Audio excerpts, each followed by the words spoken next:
Hi dear friends, good morning. Welcome to be better and to best. यहाँ पे हम देख रहे हैं नागरिक शास्त्र घटना चक्र टीजीटी पीजीटी 2021 और इसमें विगत परीक्षा में पूछे गए महत्वपूर्ण प्रश्नों का संकलन है। और अगर आप टीजीटी पीजीटी के लिए अपियर हैं तो प्लीज़ इस बुक को परचेज कर लीजिए और 4 से 5 बार पढ़िए। लेकिन स्टार्टिंग आप यहीं से करिए जो हम आपको पढ़ा रहे हैं, और अदर यूट्यूब चैनल से भी पढ़ सकते हैं, लेकिन अंतर होगा वो आपको सिर्फ जैसे रट्टू तोता की तरह किताब पढ़ते जाएंगे, आप सुनते जाएंगे, लेकिन याद कितना होता है समझ में नहीं आएगा। इनपुट तो होगा, आउटपुट नहीं निकलेगा। ठीक है, आपका कॉन्सेप्ट नहीं क्लियर होगा, प्रश्न कैसे बनेंगे ये नहीं समझ पाएंगे, एक जगह का फैक्ट दूसरी जगह कैसे कोरिलेट करें ये भी नहीं समझ पाएंगे, कैसे घुमा के प्रश्न पूछता है एग्जामिनर का माइंड सेट क्या है, ये सारी चीज़ें आप यहाँ पे समझेंगे। ठीक है, तो कहीं ना कहीं बहुत इंपॉर्टेंट हो जाता है। खुद से पढ़ने से पहले आप यहाँ से एक बार ज़रूर पढ़िएगा, और सबसे गारंटी यही है यहाँ की कि आपको सारे फैक्ट याद होंगे, आपकी बेसिक समझ मजबूत होगी, ऐसे प्रश्नों को आप कैच कर पाएंगे जो अधिकतर लोग नहीं कर पाएंगे। और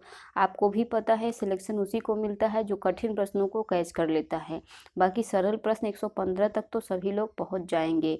लड़ाई 10 प्रश्न की होगी जो किसी के पल्ले जल्दी नहीं पड़ेगा, और जो इसी को कैच करेगा वही मेरिट लिस्ट में आएगा। सभी को पता है पद इतने ज़्यादा हैं नहीं कि आपको जो है 60,000 70,000 पद हैं, आराम से कम नंबर ला के सिलेक्ट कर सकते हैं। इसमें बहुत ही एक एक क्वेश्चन मायने रखता है, तो उसको उसी तरीके से पढ़ेंगे तभी तो सिलेक्शन मिलेगा। तो चलिए आज का पहला प्रश्न देखते हैं।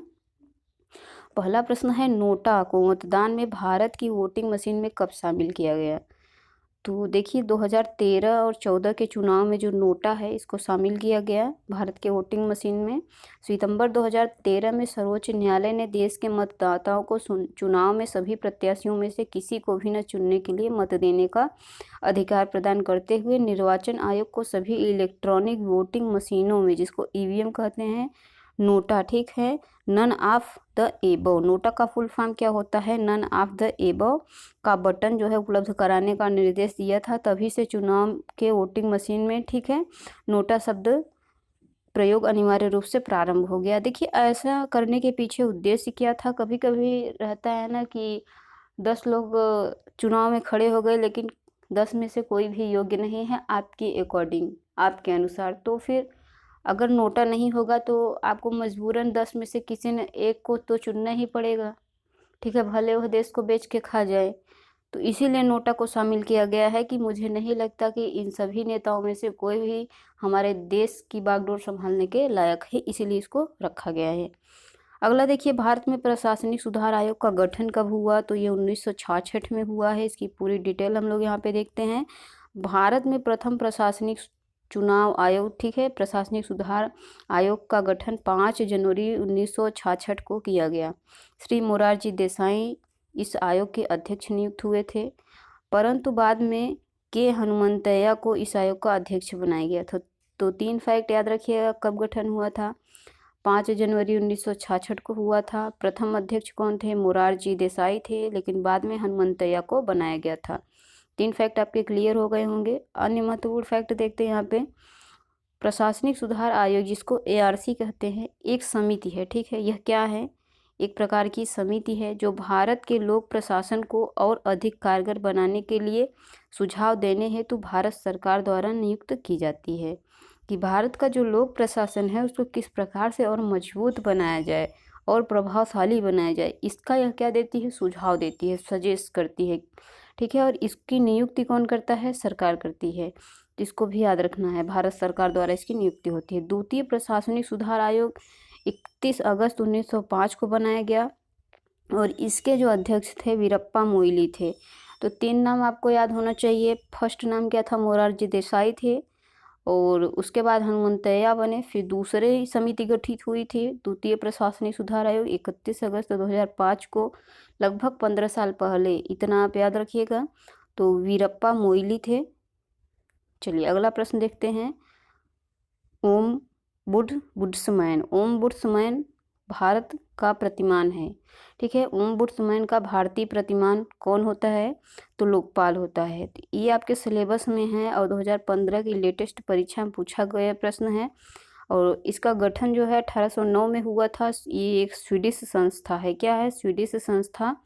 और ओम बुड्समैन का भारतीय प्रतिमान क्या है? लोकपाल है। ये जो ओम बुड्समैन है ये स्वीडिश की संस्था है, और इसी को भारत में लोकपाल कहा जाता है, ठीक है। भारतीय प्रतिमान के रूप में इसको जाना जाता है। अगला देखते हैं, भारत में लोकपाल की नियुक्ति के लिए सर्वप्रथम विधेयक पेश किया गया था। तो यह विधेयक आपका पेश किया गया था 1968 में। तो लोकपाल वुड्समैन का भारतीय प्रतिमान है और इसके लिए विधेयक आया था, विधेयक के द्वारा ही इसका गठन किया गया था। तो ये देखिए 1968 में। अभी 1966 में आपने क्या पढ़ा था, थोड़ा सा याद करते चलिए ताकि याद रहे जो पढ़ रहे हैं, नहीं तो फिर पढ़ने का कोई मतलब ही नहीं निकलता। लोकपाल उच्च सरकारी पदों पर आसीन व्यक्तियों द्वारा किए जा रहे भ्रष्टाचार की शिकायत सुनने और उस पर कार्रवाई करने के निमित्त पद है। जैसे कि बहुत सारे उच्च पदाधिकारी हो गए, उच्च अधिकारी हो गए, उन्होंने पद ग्रहण किया और फिर जनहित के विरुद्ध क्या करने लगे, कार्य करने लगे, बहुत तरीके से रिश्वत लेने लगे, भ्रष्टाचार में लिप्त हो गए। तो फिर उनकी शिकायत तो जनता करेगी ही, क्योंकि जनता ने क्या किया था, नेताओं को चुना था। नेताओं के ऊपर जिम्मेदारी होती है कि ऐसे जो अधिकारी हैं उन पर क्या हो, कार्रवाई हो। लेकिन अब कोई भी मंत्री डायरेक्ट कार्रवाई तो कर नहीं सकता, इसलिए एक पद सृजित किया गया लोकपाल का, जो ओम बुड्समैन के बराबर था, उसका प्रतिमान था। ये स्वीडिश की संस्था थी, ठीक है। तो इसको आपको ध्यान रखना है। ये क्या करता है कि उच्च पदों पर आसीन अधिकारी हों या व्यक्ति हों, तो उनके भ्रष्टाचार के प्रति जो शिकायतें हैं उसकी जांच करता है, ठीक है। भारत में लोकपाल स्थापित करने का विचार जो था, ठीक है, विचार कब आया था, 1963 में आया था। 1968 में इंदिरा गांधी की सरकार थी, संसद में प्रथम बार इसे पेश किया गया। लोकपाल एवं लोकायुक्त बिल 2013 में संसद में पुनः पेश किया। देखिए जब 1968 में पेश किया गया था तो यह सफल नहीं हुआ, ठीक है, पारित नहीं हो पाया था। जो तत्कालीन राष्ट्रपति प्रणब मुखर्जी के हस्ताक्षर के बाद 2016 में अधिनियम बना। मार्च 2019 के पहले लोकपाल अध्यक्ष पद की घोषणा की गई। मार्च 2019 में पहले लोकपाल अध्यक्ष की घोषणा की गई।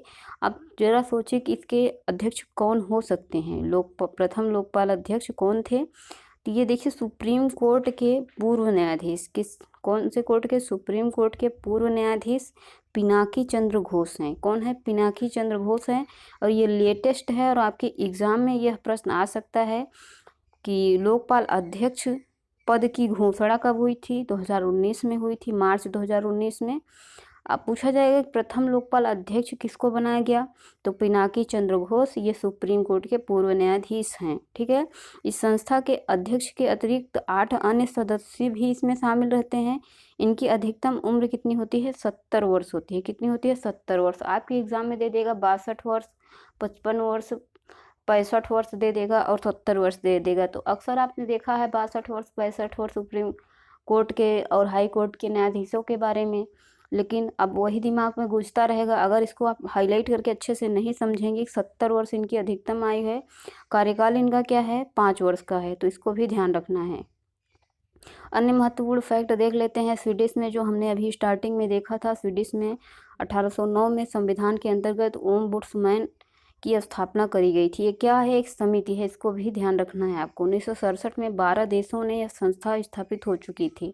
तो किस तरीके से आप देख रहे हैं, 1809 में यह समिति स्टार्ट की गई थी स्वीडिश में, और 1967 आते आते लगभग 150 साल बाद, कितना 150 साल बाद 12 देशों में यह संस्था स्थापित हो गई थी। अब सोचिए क्यों इसकी ज़रूरत पड़ी, क्योंकि धीरे धीरे भ्रष्टाचार बढ़ने लगा, लोगों की शिकायतें बढ़ने लगी। तो किसको शिकायत करें, कौन ऐसा सक्षम अधिकारी हो सकता है, सक्षम पद हो सकता है जो इनकी जांच करे। तो इसीलिए लोकपाल और अलग अलग देशों में अलग अलग नाम से जाना जाता है, जो इनकी जांच करता है और कार्रवाई करता है। लोकपाल शब्द की उत्पत्ति संस्कृत भाषा के लोपाला से हुई है। तो अभी आपसे कभी पूछ सकता है कि इंडिया में जो लोकपाल शब्द है वह किस शब्द से बना हुआ है, तो ये संस्कृत शब्द है, ये भी याद रखिएगा। संस्कृत वैसे भी लोगों की रुचियां कम होती जा रही हैं, लेकिन ये हमारी क्या है, प्राचीन भाषा है, ठीक है। और लोपाला से हुई है। लोपाला का मतलब क्या होता है, लोगों की देखभाल करना, ठीक है। तो हमारे देश में कोई भी शब्द ये ऐसे ही नहीं उठा के रख दिया गया है कि हमको बस इसको कोटा पूरा करना है, ऐसा नहीं है। लोकपाल का कुछ न कुछ अहमियत है, कुछ न कुछ इसका बहुत ही बड़ा महत्व होता है शब्दों का। तो ये पहली बात तो संस्कृत का शब्द है, और क्या है, मुपाला है, ठीक है, मुपाला, ठीक है। मोपाला, जैसे लोकपाल का लोपाला है, लोपाला लोकपाल, लोपाला लोकपाल। लोपाला का अर्थ क्या होता है? लोगों की देखभाल करना।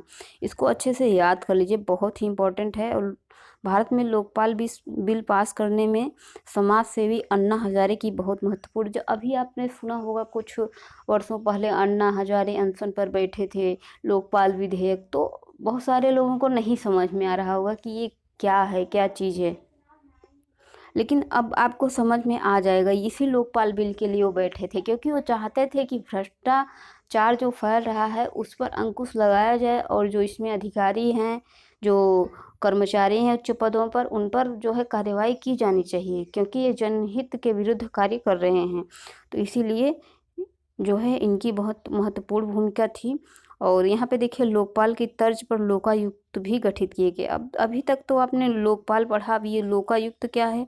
तो जैसे कि हमारे संघ में एक, जैसे राष्ट्रपति राज्यपाल नहीं है, वैसे ही लोकायुक्त और लोकपाल भी है। लोकपाल जो है वो सेंटर के लिए है और सेंटर अधिकारियों के लिए, और जो लोकायुक्त होगा वो राज्य अधिकारियों के लिए होगा। तो इसीलिए इसकी भी गठन किया गया। तो कहीं न कहीं हम समझते हैं कि ये बहुत अच्छी बात है, लेकिन यह दर्शाता है कि हमारे प्रशासन में कहीं न कहीं भ्रष्टाचार बड़े पैमाने पे फैला हुआ है। आखिर क्यों आवश्यकता पड़ी लोकपाल और लोकायुक्त के गठन की? कहीं न कहीं इन्होंने शोषण किया है जनता का, अपने पदों का, अपनी शक्तियों का दुरुपयोग किया है, तभी तो इनकी आवश्यकता पड़ी है। तो इसको ध्यान रखना है।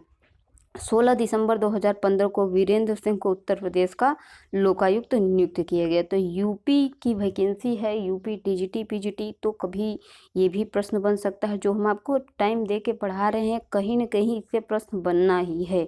तो एक प्रश्न यहाँ से बनेगा, आप ध्यान रखिएगा, क्योंकि ये लेटेस्ट चीज़ें हैं और एग्जामिनर कोई 50 साल पहले की चीज़ नहीं पूछेगा। वो अक्सर वही चीज़ें पूछेगा जो अक्सर न्यूज़ में हाईलाइट हैं। जीके कैसे बनता है? जीके करंट अफेयर से ही बनता है। कोई शब्द आ गया, कोई देश आ गया, कोई संस्था जुड़ी हुई आ गई, तो उससे रिलेटेड ही फैक्ट आते हैं, कोई अलग से नहीं आता कि वो आपकी तरह 12-12 घंटे, 8-8 घंटे पूरा 8-9 किताबें पढ़ के वो एग्जामिनर प्रश्न बनाता है। एग्जामिनर वही बनाता है जो इर्द-गिर्द जो है दिखते रहते हैं, करंट चीज़ों से जुड़े होते हैं, और जो परीक्षा में बार-बार पूछे जा रहे हैं उन्हीं प्रश्नों को बनाता है।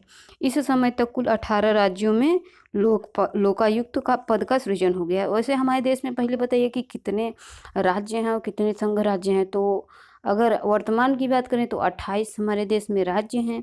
अब 28 राज्यों में सिर्फ 18 राज्यों में जो है लोकायुक्त का सृजन हुआ है। लोकायुक्त क्या है? राज्यों के लिए क्या करते हैं? अधिकारियों पर कार्रवाई करते हैं, भ्रष्टाचार की जांच करते हैं, जो शिकायतें होती हैं उसको सुनते हैं। जबकि लोकायुक्त कानून को कुल 23 राज्यों ने बनाए हैं। तो लोकायुक्त कानून में शामिल जो राज्य हैं कितने हैं? 23 राज्य हैं, लेकिन अभी जो सृजन किया गया है वो सिर्फ 18 राज्यों में। अभी 2-4 वर्षों में अगर आप देखेंगे तो लगभग 28 राज्यों में हो जाने चाहिए। ठीक है, चलिए आगे बढ़ते हैं अगले प्रश्न। ये थोड़ा सा प्रश्न काफ़ी लंबा था, 4 से 5 मिनट का आपका समय गया, लेकिन इससे बहुत सारे प्रश्न बन सकते थे, इसलिए इसको थोड़ा सा समय दे के देखना जरूरी था। नेक्स्ट क्वेश्चन है कि लोकायुक्त अपना प्रतिवेदन किसके समक्ष प्रस्तुत करता है? चलिए, इसने शिकायत भी सुनी, कार्यवाही भी की, जांच भी की, सब कुछ हो गया। तो ये अपना जो है प्रतिवेदन रिपोर्ट किसको देता है? तो किसको दे सकता है बताइए? लोकायुक्त की बात करी जा रही है, इसको ध्यान रखना है। लोकपाल की नहीं, लोकायुक्त की बात कही जा रही है। तो लोकायुक्त स्टेट से संबंधित है, और स्टेट का प्रमुख कौन होता है? भले ही नाम मात्र का हो तो राज्यपाल होता है। तो इसलिए ये अपना प्रतिवेदन किसको देता है? राज्यपाल को देता है, इसको ध्यान रखना है। भ्रष्टाचार पर नियंत्रण लाने के लिए केंद्र में लोकपाल और राज्यों में लोकायुक्त का प्रावधान किया गया है। तो इन दोनों का प्रावधान क्यों किया गया है? सिंपल सी 2 शब्दों में बोले तो भ्रष्टाचार पर नियंत्रण लाने के लिए। आपके सेंटर में लोकपाल और स्टेट में क्या है? लोकायुक्त। लोकायुक्त अपना प्रतिवेदन राज्यपाल के समक्ष प्रस्तुत करता है, और राज्यपाल इसे विधानमंडल के समक्ष प्रस्तुत करवाता है। तो लोकायुक्त अपना प्रतिवेदन लेके गया राज्यपाल तक, और राज्यपाल क्या किया? इसको प्रस्तुत करवा दिया कहाँ? विधानमंडल में। और विधानमंडल किससे बना होता है? लोक विधान परिषद और विधानसभा और राज्यपाल से मिलकर बना होता है। भारत में अंतर राज्य परिषद की स्थापना कब हुई? देख लें कितनी बार प्रश्न पूछा गया है। तो इसकी स्थापना हुई थी 1990 में। कब हुई थी? 1990 में। चलिए इसका देख लेते हैं व्याख्या। संविधान के अनुच्छेद 263 ध्यान रखिएगा, संविधान के अनुच्छेद 263 अक्सर प्रश्न यही पूछा जाता रहा है। तो संविधान के अनुच्छेद 263 में अंतर्राज्यीय परिषद के गठन का प्रावधान किया गया है। 1988 में न्यायमूर्ति RS सरकारिया की अध्यक्षता में गठित आयोग की सिफारिश पर वर्ष 1990 में अंतर्राज्यीय परिषद का गठन किया गया। अब किस प्रकार से प्रश्न बनेगा, ध्यान देते हैं। अंतर्राज्यीय परिषद की स्थापना जो है किस अनुच्छेद के अंतर्गत हुई है, 263 अनुच्छेद के अंतर्गत। कब हुई है, तो 1990 में हुई है। और किसकी अध्यक्षता में हुई है, तो सरकारिया की अध्यक्षता में हुई है, RS सरकारिया की अध्यक्षता में। और ये क्या थे, न्यायमूर्ति थे। और 1988 में हुई है, ठीक है, इसको ध्यान रखिएगा। अब यहाँ पे देखते हैं 1 नवंबर 2017 को प्रधानमंत्री नरेंद्र मोदी की अध्यक्षता में अंतर्राज्यीय परिषद का पुनर्गठन किया गया। तो अभी तो गठन एक बार हुआ था, कब हुआ था, 1999 में हुआ था। इसके अध्यक्ष कौन थे, सरकारिया थे। 263 के तहत अनुच्छेद में इसका प्रावधान किया गया है। फिर 17 में आपको पता है मोदी सरकार बन गई, ठीक है। तो इन्होंने क्या किया, पुनर्गठन कर दिया। 1 नवंबर 2017 को 14 में यह अस्तित्व में आया, 17 में इसने अंतर्राज्यीय परिषद का पुनर्गठन किया। इस परिषद में प्रधानमंत्री पदेन अध्यक्ष होता है। तो आपसे अंतर्राज्यीय परिषद नीति आयोग का अध्यक्ष पूछ लेगा तो प्रधानमंत्री होता है, दोनों का याद रखिएगा। परिषद में 6 केंद्रीय मंत्रियों और सभी राज्यों के मुख्यमंत्रियों को सदस्य के तौर पर शामिल किया गया है। अब इसमें क्या है कि एक केंद्रीय मंत्री होते हैं, तो 6 केंद्रीय मंत्रियों को ले लिया गया और सभी राज्यों के मुख्यमंत्रियों को ले लिया गया। तो 28 राज्य हैं, 28 मुख्यमंत्री हो गए और 6 इसके केंद्रीय मंत्री हो गए, 1 आपके प्रधानमंत्री हो गए। तो इसको जोड़ लीजिएगा। एक अंतर्राज्यीय परिषद की स्थापना की जाती है, तो कौन करता है, यह कौन कर सकता है, तो यह राष्ट्रपति करता है। कौन करता है, राष्ट्रपति करता है। अंतर्राज्यीय परिषद की स्थापना राष्ट्रपति करता है। भारत में अंतर्राज्यीय परिषद कब स्थापित हुआ, 1990 में। चाहे अंतर्राज्यीय हो चाहे अंतर्राज्य हो, कन्फ्यूज नहीं होना है। क्षेत्रीय परिषदें क्या है, एक परामर्शदात्री इकाइयां हैं। क्षेत्रीय परिषदें क्या हैं, परामर्शदात्री इकाइयां हैं। और इनका गठन कब हुआ था, राज्य पुनर्गठन अधिनियम 1956 के साथ किया गया। और इस प्रकार के संविधान तरीके हैं। तो इसका कोई भी संविधान में उल्लेख नहीं है, इसको ध्यान रखना है। ये जो आपका क्षेत्रीय परिषद है, इसका संविधान में कहीं कोई भी उल्लेख नहीं हुआ है, यह सिर्फ परामर्श देने के लिए बनाई गई हैं। और भारत में 5 क्षेत्रीय परिषदें हैं। कितनी हैं, 5 क्षेत्रीय परिषदें हैं, उत्तरी, दक्षिणी, पूर्वी, पश्चिमी, ठीक है। उत्तर, दक्षिण, पूर्व, पश्चिम, ऐसे आप इसको याद कर लीजिए। चलिए हम एक छोटा सा इमेज बनाने की कोशिश करते हैं।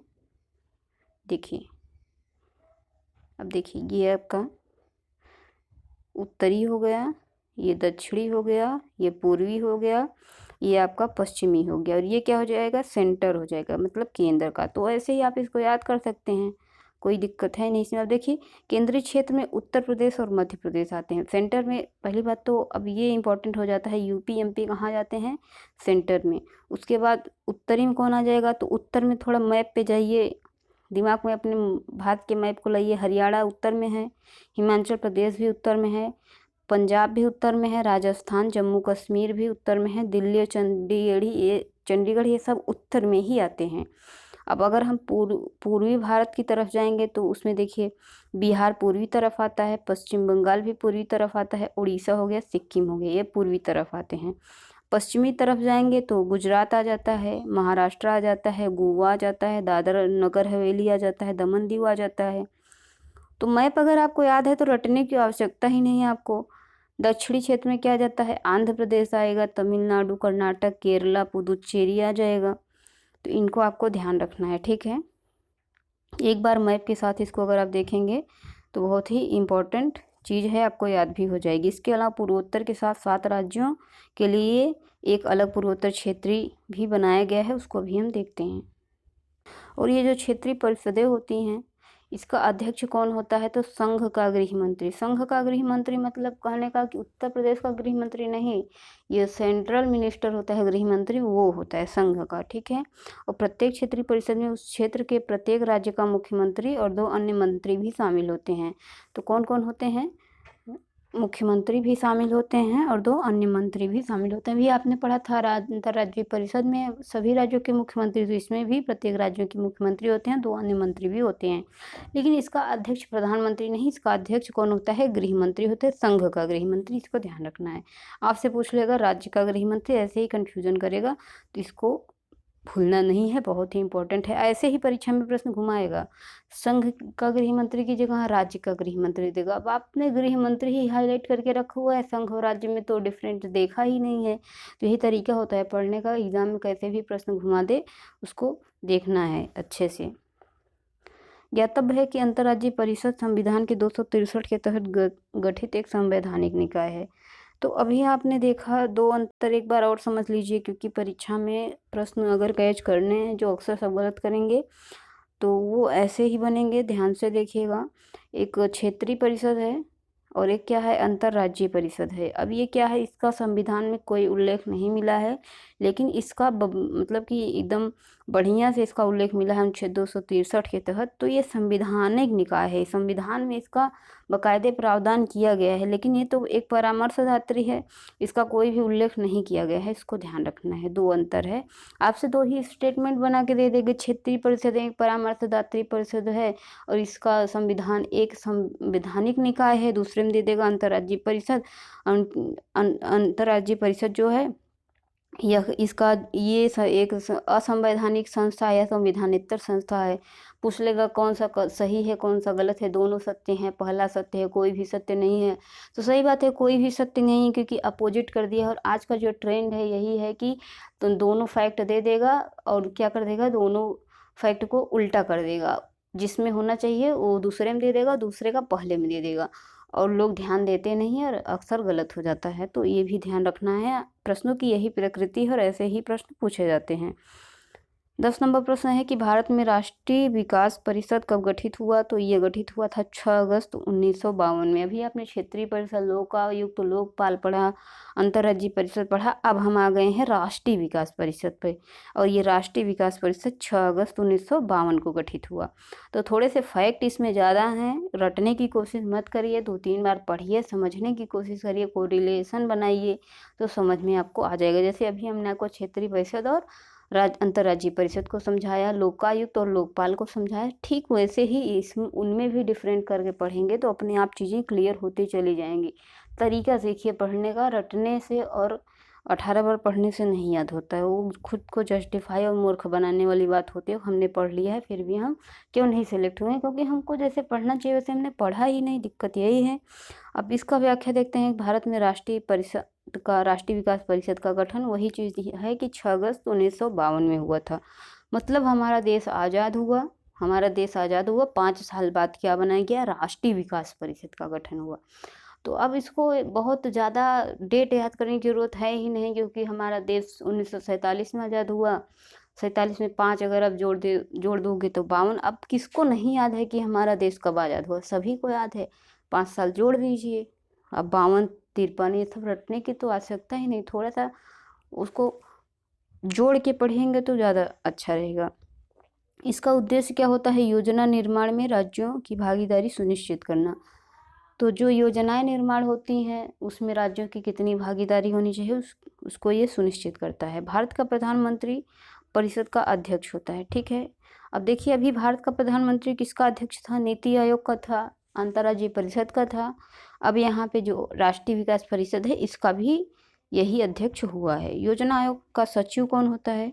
अब देखिए, जो योजना आयोग, अभी इसके स्थान पे तो नीति आयोग आ गया है, तो इसका जो सचिव होता है वही इसका भी सचिव होता था। अब भारत संघ के राज्यों के मुख्यमंत्री एवं योजना आयोग के सभी सदस्य इसके पदेन अध्यक्ष होते हैं। तो सभी राज्यों के मुख्यमंत्री शामिल होते हैं। अब मुख्यमंत्री कहाँ कहाँ आपको देखने को मिले, ये थोड़ा सा आप आइडिया लगाइए। एक टेबल बनाइए और उसमें लिखिएगा कि जो मुख्यमंत्री होते हैं किस किस समितियों में शामिल हैं। तो ये हमको कमेंट करके बताइएगा, तो हमको लगेगा कि हाँ थोड़ा सा ध्यान देके आप पढ़ रहे हैं। राष्ट्रीय विकास परिषद का पदेन सचिव कौन होता है? तो योजना आयोग का जो सचिव होता है वही इसका भी सचिव होता है। राष्ट्रीय विकास परिषद का गठन 1952 में हुआ था। योजना आयोग की तरह यह न तो संवैधानिक निकाय है न ही कानूनी निकाय है। सही बात है। कानूनी निकाय किसको हम कह सकते हैं? जो परामर्शदात्री क्षेत्रीय समितियां थी उसको कानूनी निकाय कह सकते हैं? नहीं कह सकते, बिल्कुल कह सकते हैं, क्योंकि उसका गठन किया गया था।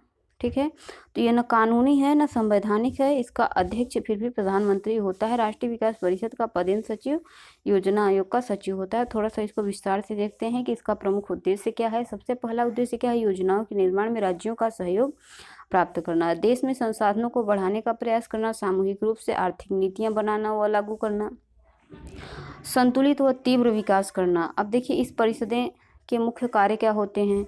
योजना निर्माण में दिशा निर्देश व सुझाव देना, योजना आयोग द्वारा बनाई गई योजना की रूपरेखा एवं सिफारिश करना, योजना क्रियान्वयन के संसाधनों का अनुमान लगाना, पंचवर्षीय योजना की समय समय पर समीक्षा भी की करना। तो अभी पंचवर्षीय योजना तो आती नहीं है, काम इसका पुराना हो गया है।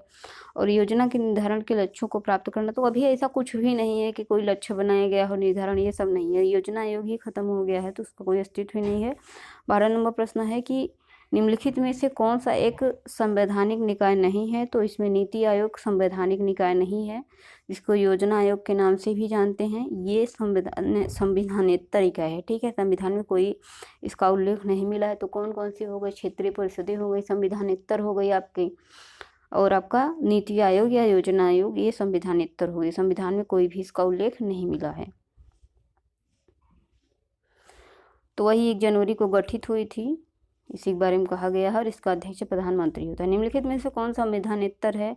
तो वही योजना आयोग, इसके स्थान पे अभी नीति आयोग आया। क्षेत्रीय परिषदें भी क्या है? संविधानेतर है। संविधान में कोई उल्लेख नहीं मिलता, तो इसको ध्यान रखना है।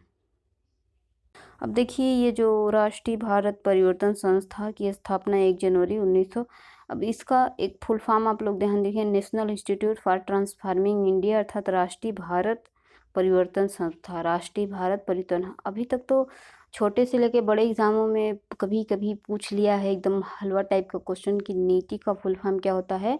National institution for transforming India.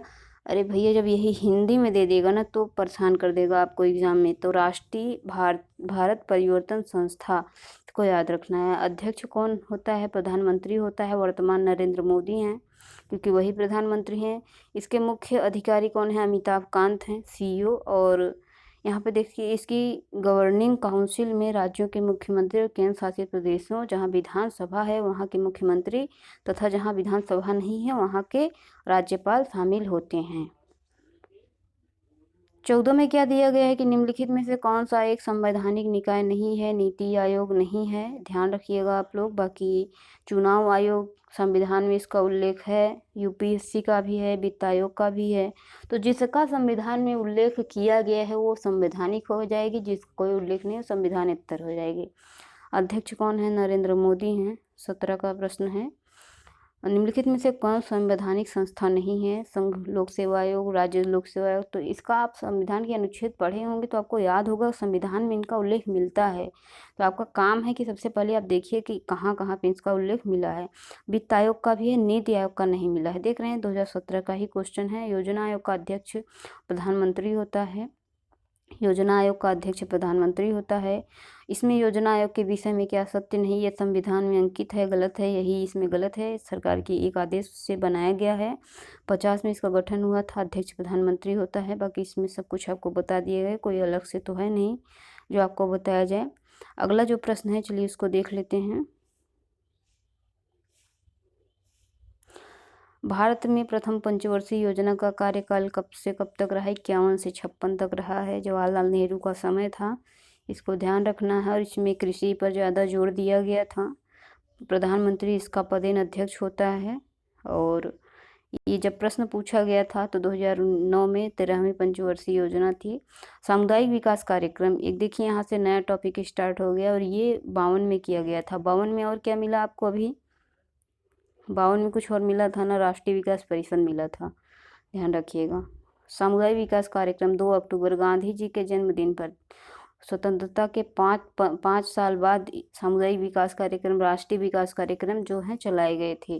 Jawaharlal Nehru की पहल पर ही इस कार्यक्रम का आरंभ हुआ था, क्योंकि उनका लोकतांत्रिक तरीकों में अटूट विश्वास था। जो व्यक्तिगत इंसान की सोच होती है वो कहीं ना कहीं परिलक्षित होती है। जैसे कि आप अनेक प्रधानमंत्रियों को देखें, वर्तमान में अगर नरेंद्र मोदी को देखेंगे तो डिजिटलीकरण को लेकर, स्वच्छता को लेकर ये ज़्यादा सजग हैं, तो कहीं न कहीं प्रभाव तो देखने को मिल ही रहा है ना। तो सबसे ज़्यादा डिजिटलीकरण पे फॉरेन पॉलिसी इन्होंने मजबूत बनाया है। तो सबका जो व्यक्तिगत सोच होता है वो देश पर बहुत ज़्यादा प्रभाव पड़ता है। तो ये क्या करते थे, लोकतंत्र में इनका अटूट विश्वास था, इसलिए इन्होंने ऐसी संस्थाएँ बनाई थी। ग्रामीण विकास का अभिप्राय होता है एक ओर जहाँ लोगों को बेहतर आर्थिक विकास प्रदान करना, वहीं दूसरी ओर बृहद सामाजिक कायाकल्प भी करना था। यह कार्यक्रम इसीलिए आरंभ किया गया ताकि सरकारी प्रयासों से बुनियादी स्तर पर लोगों की प्रत्यक्ष और अप्रत्यक्ष रूप से भागीदारी हो सके। अब राज्य मानवाधिकार आयोग के सदस्यों को हटाया जा सकता है, तो कैसे हटाया जा सकता है? राष्ट्रपति के द्वारा, राष्ट्रपति ही हटा सकता है इनको। ठीक है, अगला प्रश्न यहाँ पे देखते हैं। अगला जो प्रश्न है, भारत में संथानम व बोहरा समितियों ने क्रमशः किन विषयों पर प्रतिवेदन दिया था? तो इन्होंने भ्रष्टाचार और अपराधीकरण पर प्रतिवेदन दिया था। भारत में लोकपाल लोकायुक्त के पदों की स्थापना की सिफारिश किसने की था? सरकारी आयोग ने किया था, लेकिन प्रशासनिक सुधार आयोग फर्स्ट के द्वारा सिफारिश की गई थी। ठीक है, इसको ध्यान रखना है। 5 जनवरी 1966 को मोरारजी देसाई थे प्रथम, उसके बाद हनुमंतैया थे, उसके बाद कौन थे? वीरप्पा थे। ये सारी चीज़ें आपको बताया जा चुका है। राज्यों में लोकायुक्त और सेंटर में क्या होता है? लोकपाल होता है। वर्तमान में उत्तर प्रदेश के लोकायुक्त कौन है? तो आपको पहले ही बताया जा चुका है, संजय मिश्र। तो ये 2015 का प्रश्न है, लेकिन अब इसमें देखिए आप डिस्क्रिप्शन बॉक्स में इसमें देखिए क्या दिया है। वर्तमान में कौन है? उत्तर प्रदेश के संजय मिश्र हैं। इस पद पर नियुक्ति सर्वोच्च न्यायालय द्वारा की गई थी। तो यह पुराना डेटा है, नया आप लोग बताइएगा कौन है। और राष्ट्रीय महिला आयोग बनाया गया, तो यह संसद द्वारा पारित कानून के द्वारा। तो कहीं कहीं संवैधानिक निकाय है, इसको ध्यान रखना है। 90 में बनाया गया था, अधिनियम पारित हुआ, 92 में गठन हुआ और एक संवैधानिक निकाय बना। ऐसा निकाय है जो शिकायत या स्वतः संज्ञान के आधार पर महिलाओं के संवैधानिक हितों की रक्षा सुरक्षा करता है। भारत में संवैधानिक, ठीक है, भारत में संवैधानिक संघीय विधानमंडल द्वारा कब बंधुआ मजदूर और उन्मूलन कानून पारित किया गया था? तो 1976 में पारित किया गया था। जिसको आपको ध्यान रखना है, बंधुआ मजदूर कानून जो था कब आया था? उन्मूलन अधिनियम 1976 में आया था, जो गुलामी प्रथा थी उसको समाप्त करने के लिए। तो अगर आप सोचे थोड़ा सा कि हमारा देश आज़ाद हो गया, फिर भी कहीं ना कहीं बंधुआ मजदूरी और दास प्रथा थी। ठीक है, जो महाजन होते थे, बड़े बहुत बड़े अपने को समझते थे, पहले जो जैसे देसी रियासतें थी उनमें ज़्यादा ये सारी चीज़ें थी, तो वो अभी तक भी था, तो इसको कानून बना दिया गया। किसी से जो है बंधुआ मजदूरी आप नहीं करा सकते। राष्ट्रीय एकता परिषद कब गठित हुआ था? राष्ट्रीय एकता परिषद 1961 में गठित हुआ था, इसको ध्यान रखिएगा। जवाहरलाल नेहरू ने एक सम्मेलन के दौरान जो है इसका गठन किया था। और इस परिषद के गठन का प्रयोजन भारत में सांप्रदायिकता, जातिवाद, क्षेत्रवाद की समस्याओं। तो देखिए, अभी दास प्रथा थी, बंधुआ मजदूरी थी, अब 1962 में सांप्रदायिकता भी थी, इसी वजह से भारत का विभाजन हुआ। जातिवाद तो आज भी है कानूनी रूप से, चाहे जितना कोई कर दे, लेकिन है तो है ही। ठीक है, जो इंसान की मानसिकता है, मानसिकता में आज भी है, लेकिन खुलकर नहीं कर सकते क्योंकि कानूनी दबाव है। अभी कानून हटा दिए जाए तो देखिए कि सब अपना निकल कर सामने आ जाएंगे कि कितनी उनके अंतर्गत जातिवादिता है, कितना ज़्यादा भेदभाव है। क्षेत्रवाद की समस्याएं भी हैं कि हम यूपी वाले हैं, इसमें कोई और आ गया है, मतलब क्षेत्रवाद तो होता ही है ना, तो आज भी है कहीं ना कहीं। और अध्यक्ष कौन है? नरेंद्र मोदी हैं। ये किसके अध्यक्ष हैं? राष्ट्रीय एकता परिषद के, ठीक है, राष्ट्रीय विकास परिषद के भी हैं। यह सरकार सलाहकारी निकाय है। क्या है? सलाहकारी निकाय है। इसकी सदस्य संख्या 147 है। तो ये आखिरी पॉइंट बहुत ही इंपॉर्टेंट हो जाते हैं कि अध्यक्ष प्रधानमंत्री हैं, सलाहकारी निकाय है और इसकी सदस्य संख्या 147 है। भारत में स्वतंत्रता प्राप्ति के पश्चात पहला वित्त निगम कब बना था? देखिए, इस पे थोड़ा सा सारे फैक्ट हैं, तो इसको आपको 2 से 4 बार पढ़ के रटना तो होगा ही होगा, लेकिन जब हम सिलेबस पढ़ाएंगे तो एक एक टॉपिक को इतने अच्छे से पढ़ा देंगे कि रटने की आवश्यकता ही नहीं पड़ेगी। फिलहाल हम देख रहे हैं किस प्रकार से प्रश्न पूछे गए, ताकि जब भी हम सिलेबस पढ़ें, पूरा चैप्टर पढ़ें, तो वो चीज़ें हाईलाइट होती रहें कि हाँ, यहाँ से प्रश्न आया है, यहाँ से आ सकता है, ये इंपॉर्टेंट है, कैसे कैसे प्रश्न बन सकते हैं। तो ये क्या है? पूर्ववास वित्त निगम। तो इसको आप देखना चाहें तो देख सकते हैं, बहुत इंपॉर्टेंट है। स्थापना 1948 में हुई थी, आज़ादी के 1 साल बाद ही। ठीक है, जीवन बीमा निगम की स्थापना 56 में हुई थी। इंडियन एयरलाइंस की कॉरपोरेशन की स्थापना 1953 में हुई थी और इंडिया इंटरनेशनल की स्थापना 53 में ही हुई थी। तो ये इम्पोर्टेंट फैक्ट हैं सूची मिलान में। अब देखिए, अब आपसे ऐसा प्रश्न नहीं पूछेगा, अब ऐसा प्रश्न नहीं पूछेगा। अब ये जितनी संस्थाएँ और समितियाँ, निकाय आपने पढ़ा है, अब सूची मिलान पूछेगा। क्या पूछेगा? सूची मिलान पूछेगा, या स्टेटमेंट पूछ लेगा, या कौन-सा कथन असत्य है ये पूछ लेगा। इस टाइप के प्रश्न बनेंगे, आप लिख के ले लीजिए। और ये तभी आप सॉल्व कर पाएँगे जब एक-एक पॉइंट आपका क्लियर होगा। तो फिलहाल जहाँ तक उम्मीद है कि इसमें बहुत सारे फैक्ट थे, आपको कन्फ्यूज़न होगा। तो आप एक काम कर सकते हैं, किसका गठन कब हुआ, सबसे पहले इसको आप नोट करके कहीं लिख लीजिएगा, नहीं तो जब आपको पढ़ाया जाएगा वहाँ सारी चीज़ें आपको देखने को मिलेंगी। तो ये क्लास हम यहीं पे समाप्त करते हैं। बहुत-बहुत धन्यवाद।